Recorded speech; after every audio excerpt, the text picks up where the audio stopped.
aduan kepada saya bantah semua. Saya bantah karena apa? Memang tidak sesuai dengan fakta yang sesungguhnya.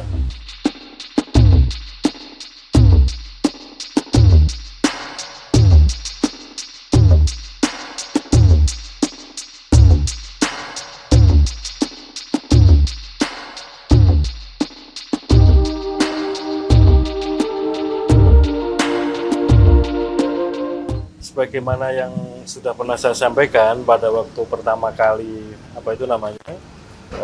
kuasa hukumnya pengadu mengundang teman-teman media untuk melakukan konferensi pers dan menyampaikan materi press release ketika mengadukan saya ke DKPP.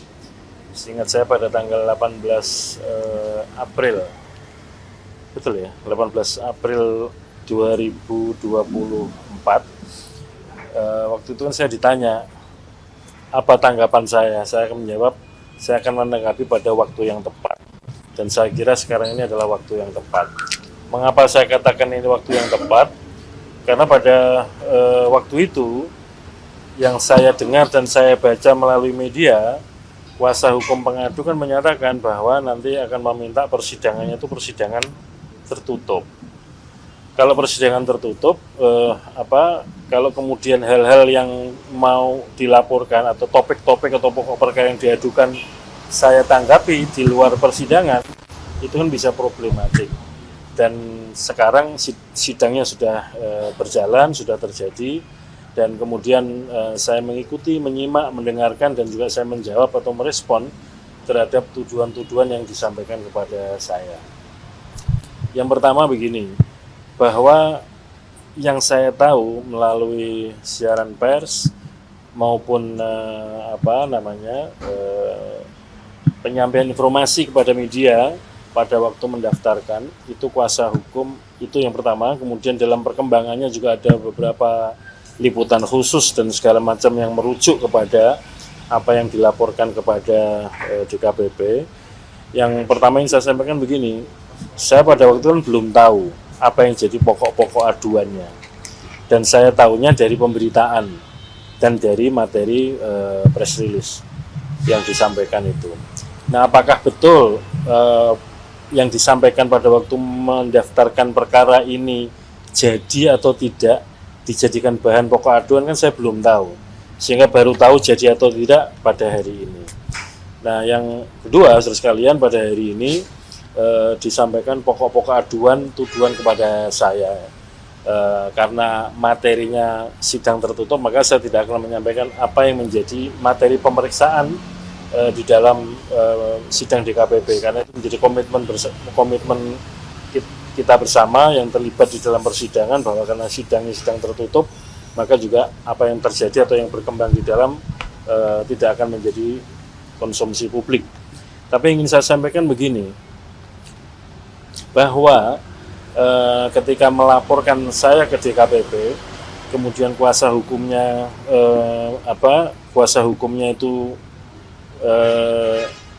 menyampaikan, dalam pandangan saya ya, yang disampaikan ke publik itu adalah menjadi bagian dari pokok-pokok aduan. Saya terus terang saja merasa dirugikan, karena apa? Hal-hal itu kan belum kejadian untuk dijadikan bahan aduan di DKPP, artinya persidangannya belum ada.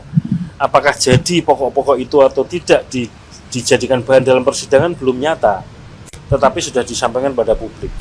Di satu sisi menyatakan bahwa sidangnya tertutup, tapi di sisi lain pokok-pokok aduan yang mestinya jadi bahan persidangan tertutup disampaikan kepada publik, yang kemudian tersiar di mana-mana, seolah-olah saya sudah diadili telah melakukan perbuatan-perbuatan yang sebagaimana dituduhkan atau jadi pokok perkara tersebut ya. Dan semua hal yang menjadi pokok perkara yang diadukan oleh pengadu maupun melalui kuasa hukumnya sudah saya jawab semua, dan kemudian pada intinya apa yang dituduhkan atau apa yang dijadikan dalil aduan kepada saya bantah semua. Saya bantah karena apa? Memang tidak sesuai dengan fakta yang sesungguhnya.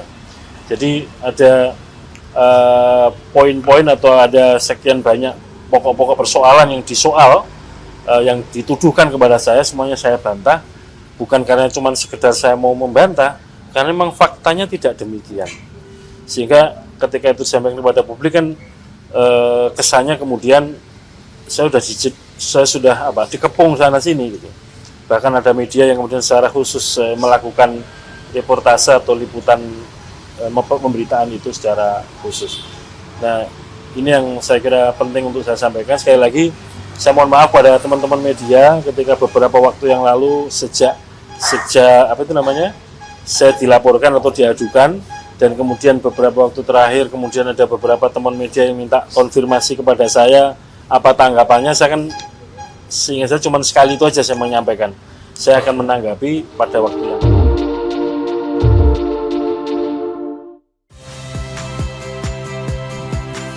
Saya Ihsan Sitorus. Saksikan program-program Kompas TV melalui siaran digital, pay TV, dan media streaming lainnya. Kompas TV, independen, terpercaya.